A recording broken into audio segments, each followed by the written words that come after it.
You know, when you look at everything Elon Musk is doing, it can feel, well, kind of all over the place, right? You've got space travel, social media, artificial intelligence.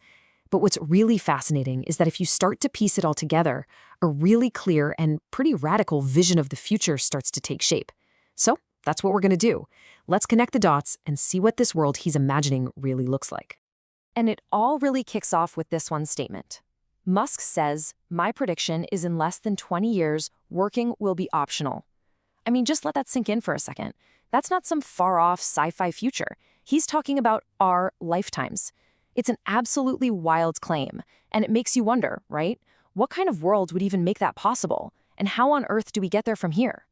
Okay, so the first piece of this puzzle is actually something we're all seeing happen right now. It's the whole evolution of X, the platform that used to be Twitter.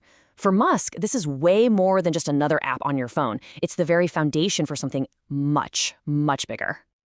And this is where the framing gets really interesting. See, Musk isn't just trying to build a better social media app. He sees X as the groundwork for what he calls a collective consciousness. It's this idea of a tool that can literally bring together all of human thought, helping us tackle the biggest questions out there, like what is the nature of our reality? So how does he plan to do that? Well, he thinks these features are the practical building blocks for that huge idea.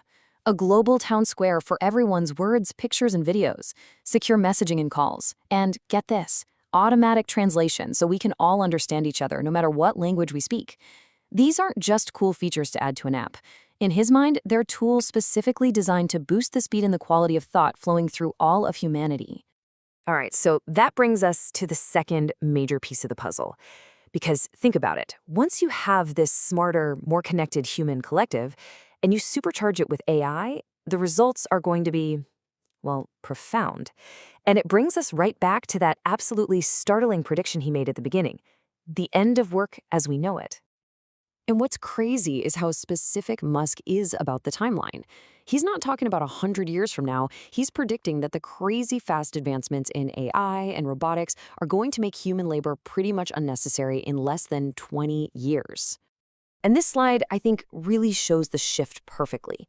Work, as we know it today, is a necessity, right? You have to do it to survive. But in the future, he imagines, it becomes more like a hobby, an optional thing you do because you enjoy it, kind of like gardening or something. It's a total, complete reframing of our entire relationship with labor. And here's the quote that really drives it home. If you can think of it, you can have it. This is the absolute key. The idea is that in this future, AI and robotics can create any good or service you could possibly want. And what that means is that scarcity, the one thing that our entire economic system is built on, it just evaporates. So let's follow that thought. If you can have literally anything you want, and you don't have to work for it, what happens to money? I mean, what's the point of it anymore? This is where the vision gets really, really disruptive. Okay, so the logic here kind of unfolds in 3 steps. Step 1 is pretty straightforward. AI and robotics create a world of universal abundance.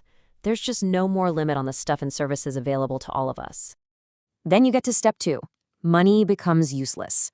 See, Musk defines money in a really specific way. He says it's not about power, it's just an information system we use to manage labor. So if you don't need human labor to make things anymore, the whole reason for money to exist just disappears. And that leads to step 3. We actually move beyond money altogether. In a world like that, Musk argues the only true currency is based on physics. It's energy. But here's the kicker. With advanced solar power, even energy becomes nearly infinite and practically free. And just like that, you've completed the transition to a true post-scarcity world. So you might be thinking this all sounds pretty wild, right? A collective consciousness, a world with no work or money. Well, this whole vision is actually driven by an even deeper, more philosophical question that Musk comes back to again and again. What if none of this is even real? And this is the heart of the simulation hypothesis. He's basically asking, what are the odds that we are in base reality? In other words, what's the probability that our universe is the original one and not just one of countless simulations? Musk's main argument for this is actually pretty simple, but it's really powerful. Just look at how far video games have come. 50 years ago, we had Pong, literally 2 rectangles and a square. Today, we have photorealistic, massive online games with millions of players. If you just follow that line of progress, he says it's basically inevitable that we'll be able to create simulations that are completely 100% indistinguishable from reality. Okay, so if you accept that we will create these perfect simulations, the next part is just a game of numbers. There's going to be billions, maybe trillions of these simulated realities running, but there will only ever be one original base reality. So statistically, what's more likely? That we're in that one special original universe, or that we're in one of the trillions of simulations?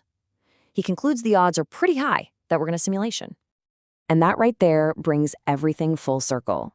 For Musk, the whole point of expanding our consciousness, whether it's through X or AI or going to Mars, is to get smarter so we can better understand the universe. It's about figuring out the right questions to ask so we can finally get a handle on the true nature of our reality, whether it's simulated or not. So, with all these huge cosmic ideas swirling around, you might be wondering, okay, what's the takeaway for me, like right here, right now? Well, Musk actually boils it all down to a surprisingly simple and really practical guiding principle. And it's this: aim to make more than you take.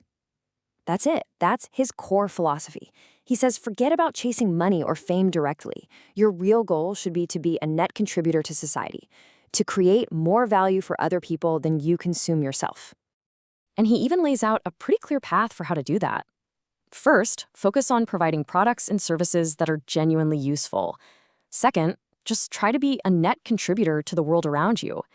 If you can do that, he believes that success, including the financial kind, won't be the goal. It'll just be a natural consequence, a byproduct of the value you've already created.